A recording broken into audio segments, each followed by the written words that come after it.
ভাবা যায় ভারতের প্রতিরক্ষা মন্ত্রী যে ধমক দিছে আমরারে, মানে বাংলাদেশে হচ্ছে ডক্টর ইউনূস রে, এটা কোনোভাবেই কিন্তু মাইনা নেওয়ার বিষয় না। এখন কিন্তু আসলে আমরা এখন মানতেছি কেন, আমরা একটা প্রতিবাদ জানাবো পররাষ্ট্র মন্ত্রণালয় থেকে, কিন্তু আমাদের সরকারের উচিত এটা নিয়ে শক্ত রিয়েকশন দেওয়া। কেন বলি, দেখেন ভারতের সাথে বন্ধুত্বের সম্পর্ক আছে, সব ঠিক আছে, কিন্তু বাংলাদেশ ইস্যুতে ভারত যখন কথা বলে রেসপেক্ট থাকা জরুরি। আবার সরকারে যেই থাকুক আমাদের মেরুদণ্ডটা সোজা থাকা জরুরি।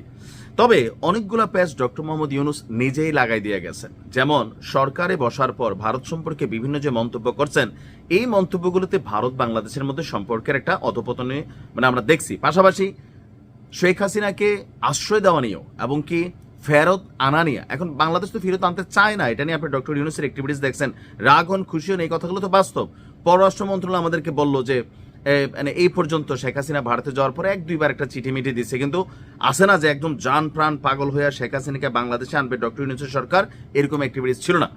কিন্তু এই যে বিভিন্ন সময় কথা বলছে, এই কথাগুলোকে নিয়ে এবার বাংলাদেশের অন্তর্বর্তী সরকারের প্রধান ডক্টর ইউনূসকে একটা ধমকে দিয়ে বসছে ভারতের প্রতিরক্ষা মন্ত্রী রাজনাথ সিং। কি বলছে যে কথা বলার ক্ষেত্রে সংযত হওয়ার, এটা একটা ডিপ্লোম্যাটিক ল্যাঙ্গুয়েজ। আমরা যদি বাংলা খাস বাংলা বলে ভাইবা চিন্তা কথা বলিস, কিন্তু যা বলো হুঁশিয়ারি, কি বলস বুঝিস, থাকে না আমরা লোকালি যে কথা যেটা কইতেছ কিন্তু খবর আছে এইরকম, বাট এটা ডিপ্লোম্যাটিক ল্যাঙ্গুয়েজে কথা বলার ক্ষেত্রে সংযত হওয়ার আহ্বান। এখন কেন আসুন দেখি এই কথা। ভারতের নেটওয়ার্ক 18 গ্রুপের প্রধান সম্পাদক রাহুল যোশীকে দেওয়া এক সাক্ষাৎকারে আপনার এই বক্তব্য দিয়েছেন। রাজনাথ সিং তার সাক্ষাৎকারে বললেন, নয়াদিল্লি বাংলাদেশের সঙ্গে কোনো উত্তেজনাপূর্ণ সম্পর্ক চায় না। অধ্যাপক ইউনূসের উচিত তিনি কি বলছেন সেই বিষয়ে সতর্ক থাকা। ভারতের প্রতিরক্ষা মন্ত্রী আরো বলছেন, ভারত যে কোনো ধরনের চ্যালেঞ্জ মোকাবেলা করতে সক্ষম, যদিও আমাদের লক্ষ্য প্রতিবেশীদের সাথে সুসম্পর্ক বজায় রাখা। গত বছর শেখ হাসিনা সরকার পতনের পর ভারত এবং বাংলাদেশের সম্পর্কে টানাপোড়েন সৃষ্টি হয়। আর ডক্টর ইউনূস তিনি বর্তমানে ক্ষমতায় আসীনের পর তাদের বক্তব্য, এই প্রতিমন্ত্রীর বক্তব্য, যে প্রতিরক্ষা মন্ত্রীর বক্তব্য, বাংলাদেশে ক্ষমতায় বসার পর থেকে ভারত বিরোধী উস্কানিমূলক বক্তব্য দিচ্ছে ডক্টর ইউনূস। সম্প্রতি পাকিস্তানের জয়েন্ট চিফস অফ স্টাফ কমিটির চেয়ারম্যান জেনারেল শাহির শামদাদ মির্জা এবং সফররত তুর্কি সংসদীয় প্রতিনিধি দলের কাছে একটি বিতর্কিত শিল্পকর্ম উপহার দেওয়ার পর তীব্র বিতর্কের সৃষ্টি হয়।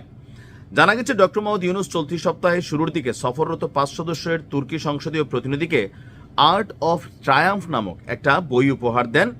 আর এখানে আসলে ছিল বাংলাদেশের জুলাই আগস্টে সংগঠিত যে ঘটনাগুলো সেগুলোর কিছু চিত্র, মানে গ্রাফিতি। কিন্তু ভারত যেটা করছে, ভারতের গণমাধ্যম প্রকাশ করছে যে বইটিতে নাকি গ্রেটার বাংলাদেশ পরিকল্পনার ইঙ্গিত রয়েছে, যেখানে ভারতের উত্তর পূর্বাঞ্চলীয় রাজ্য বিশেষ করে আসামকে বাংলাদেশের ভবিষ্যৎ কৌশলগত পরিকল্পনার অংশ হিসাবে উপস্থাপন করা হয়েছে। নাম প্রকাশে অনিচ্ছুক সূত্রগুলো ভারতের গণমাধ্যমকে জানিয়েছে, ডক্টর ইউনূসের দেওয়া বইটিতে কথিত যুদ্ধ পরিকল্পনা এবং বিজয়ের পর প্রশাসনিক কাঠামোর বিবরণ রয়েছে, যার লক্ষ্য হল আসামকে ঢাকার নিয়ন্ত্রণাধীন একটি অঞ্চলে রূপান্তরিত করা। এই খবরটা পুরাপুরি ডাহা, মিথ্যা। কারণ ডক্টর ইউনূসের এত বড় কলিজা নাই, আর বাংলাদেশের জনগণের জীবনও মেনে নেবে না। ভারত ভারতের মতো থাকবে, আমরা আমাদের মতো থাকবো, তাদের ভূখণ্ডকে নিয়ে আমাদের ষড়যন্ত্র পরিকল্পনা, এটা এই দেশে যেই সরকারই বসুক আমরা এটা মানবো না। কেন? কারণ সরকারে লাগাই দিয়ে তারা চলে যাবো বিদেশ, আর আমজনতা মারা খাইব। ভারতের সাথে যুদ্ধ করলে বাংলাদেশ জীবনও পারবে না। আর যারা বলে যে পাকিস্তানের সাপ বাড়াইকে আমাদেরকে সহযোগিতা করবে, এগুলো হচ্ছে আজেরা ফালতু কথা। ওই ভিউ ব্যবসা ইনফ্লুয়েন্স করার জন্য, পাবলিক খুশি হয় এগুলোর জন্য কিন্তু বলে। কিন্তু ভারতের এই যে নিউজের শেষের অংশটা, এটা কিন্তু আমি এর আগে একটা ভিডিও করছিলাম, যে ছবিটাকে নিয়ে বিতর্ক, এখানে একটা অংশ তারা দেখাইছে যে এটা ওই যে আসাম আমরা পাকিস্তানের হাতে তুলে দিচ্ছি। তবে ডক্টর ইউনূস সরকারে আসার পর পাকিস্তানের সাথে যে সুসম্পর্ক হয়েছে, বিভিন্ন দিক থেকে পাকিস্তানের সেনাবাহিনীর ঊর্ধ্বতন কর্মকর্তারা বাংলাদেশে আসছে, ভারত বেসিক্যালি এটা নিয়ে টেনশনে আছে। আর আমাদের জুলাই আগস্টের যে গ্রাফিতি ছিল সেইটাকে ভারত কিভাবে বিশ্লেষণ করছে জানি না, আমরা তো এত কিছু বুঝি না। বাট ভারত বরাবরই দাবি করছে যে সেই চিত্রটা ওই আসামের একটা অংশ সহ কানেক্ট করা। ওই যে উপদেষ্টা মাহফুজ বলছিল ভারতের অনেক অংশ নেওয়া হবে, থাকে না নতুন নতুন ক্ষমতা পাই আর আসমান দেখছিল আর কি। আমরা কথা বলার সময় অনেক কিছু বলছি, আবার স্ট্যাটাস কতক্ষণ পরে পরে ডিলিট করছি, বাট ভারত এটাকে অবজারভেশন করছে। ভারতের জায়গায় ভারত রাইট কেন? তাদের দেশটা যদি এই ধরনের ষড়যন্ত্র করে, স্বাভাবিক তারা এটাকে হালকা নিবে না।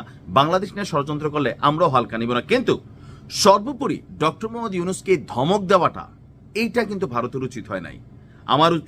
আমার মনে হয় বাংলাদেশের উচিত এটা নিয়ে কড়া প্রতিবাদ জানানো।